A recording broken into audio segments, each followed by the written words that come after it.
The air in Doha, Qatar, is different before dawn. It's usually silent, still, especially during the quiet focus of Ramadan. Hmm. And this particular morning, it all started with the tradition of Fajr prayer, that first prayer of the day. Right. A time for peace, for reflection. A close friend arrives in an apartment building to meet his three companions, and he sees their cars, parked right below, exactly where they should be. So far, so normal. But when he gets to the flat, the door's locked. He knocks. Nothing. He calls their phones. Yeah. All three go straight to voicemail. Silent. And you have to understand, these were men of deep routine. Successful, dependable. So this wasn't just them sleeping in. No, this was an immediate crisis. Yeah. A chilling break from the norm. And that break from the norm, that deviation, it tells you everything. When the police finally get inside, what they find isn't just a crime scene. It's a total, calculated betrayal of trust. Which brings us to the core of this deep dive, that old, painful saying, beware the evil of him upon whom you confer good. Exactly. Okay, so let's unpack this. Let's start with the victims, because their lives are really the crucial backdrop to all of this. Abdel-Salam Arous, he was the older brother, kind of the anchor of the group, an established, very successful businessman. He owned a contracting company in Doha. Which is not easy to do there. It's a hugely competitive market. Not at all. And his success, it allowed him to help his family, which is why his younger brother, Goma Marous, was there. He'd come to Qatar to work with him. A classic story. A very classic story. And the third man was Ali Shaban al-Shimi, an engineer, a close friend from Fayum, living with the brothers. They were a unit, respected, hardworking, and opdon. This is the key. Known for being incredibly kind. And that kindness is what set everything in motion. April 2023, the second day of Ramadan. The three men are out for a walk after iftar, after breaking their fast. And they see someone, a man named Tamer Mohammed Syed, 44 years old, a ceramic tiler. He's just openly weeping in the street. That's a sight that would stop anyone, especially during Ramadan. Absolutely. So they approach him, and Tamer tells them this story of just absolute desperation. He's from Shubra El Khayman in Egypt. Came over on a tourist visa, hoping to find illegal work. Probably tied to all the World Cup construction. Most likely. Yeah. But he'd failed. He'd overstayed his visa. He was out of money. And he tells them he's been sleeping on the street for 4 days. No food, no water. Wow. And their response was just instantaneous. It's deeply cultural. You don't see that and walk away. They insisted right then and there that Tamer come live with them. No questions asked. Just come with us. They told him he could stay until they found him work, or if that failed, they'd arrange his ticket back to Egypt themselves. And that one decision, that one act of compassion, gave Tamer 25 days inside their home. 25 days. And he didn't just get a bed and some food. They integrated him into their lives. He ate with them. They took him out. They felt this genuine sense of responsibility for him. They even introduced him to their friends. Yes, at their suhoor and iftar gatherings, he was treated like family. But this is where the story starts to turn. The red flags. Big ones. You see, while his hosts were fasting and praying for Ramadan, Tamer was doing neither. Okay, that's a little strange, but... But get this. Despite being completely looked after by Abdel-Salam, he was constantly hitting up their friends for money, begging for cash, for jobs, from the very people he was being introduced to. Wait, he's panhandling while they're providing him with everything. Precisely. It completely undermined the charity he was receiving. Did the brothers notice this? Was there any friction? There was. Goma, the younger brother, he was the one who felt really uncomfortable with it all. He was suspicious from the get-go. He had a bad gut feeling. A very bad feeling. But Abdel-Salam and Ali, they felt this moral obligation to see it through. They'd made a promise. So while they're lecturing him, telling him he shouldn't be begging when he's being cared for, he wasn't really listening. He was observing. He was cataloging. Not job leads, but vulnerabilities. He learned that Abdel-Salam, as a contractor, handled large amounts of cash. And crucially, he figured out where that cash was kept. In a safe. Inside the apartment. In a safe. And that's the moment this likely shifts from desperation to a calculated, opportunistic plan. So what was the final trigger? When did they decide he had to leave? After more than 3 weeks, they accepted they couldn't find him legal work. His visa situation was impossible.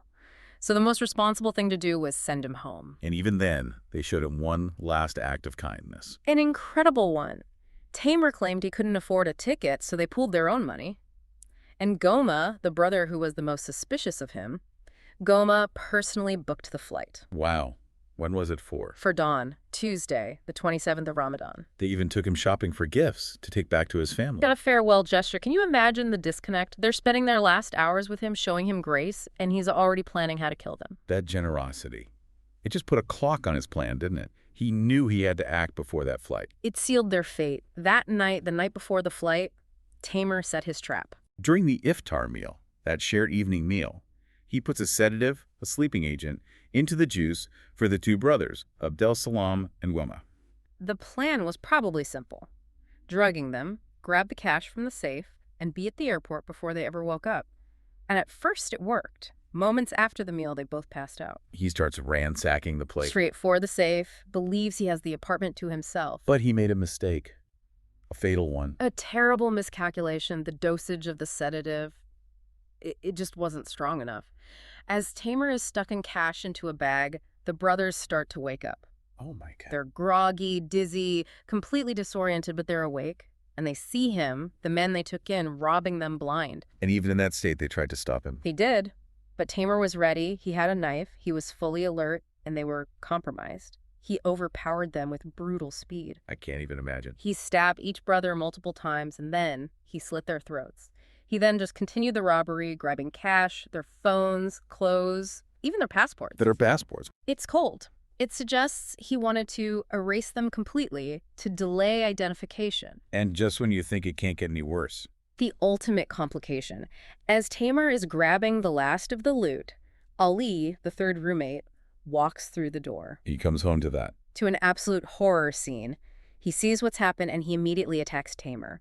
But he's already in that zone of violence. He's faster. He stabs Ali over and over again until he's sure he's dead too. What he did next it's just chilling. It speaks volumes about his mindset. He doesn't panic and run. He pauses. He moves all three bodies into a single room. He cleaned the apartment? He cleaned the apartment, trying to wipe away the evidence of the struggle.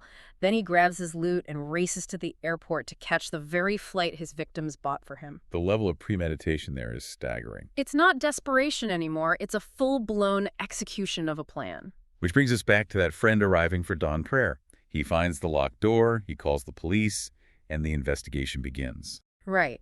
And the police immediately focus on who had recent access. The friend identifies Tamer from CCTV footage leaving that morning with bags. They have a name. They have a face. But Tamer's already in the air. He has a huge head start. Qatari authorities alert Doha Airport, but his plane has already departed. So this becomes an international chase. Instantly. The Qatari police get Interpol involved. They track the flight path. Doha to Kuwait for a transit, then on to Cairo. There's no time for red tape. None. Qatari authorities coordinate directly with Egyptian security. They make sure Tamer does not walk out of that airport a free man. And the final moments.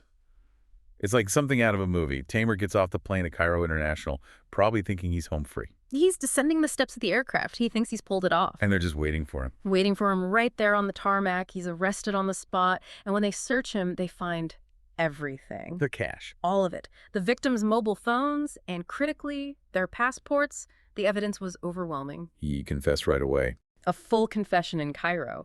But the crime happened in Qatar, so he was quickly extradited back to Doha to face justice there. When you connect this to the bigger picture, it's such a devastating story for that community. A true cautionary tale. It's a powerful illustration of the risk of, that kind of open, unconditional trust, especially when you invite a total stranger into your home, your safest space. It wasn't a robbery that just went wrong.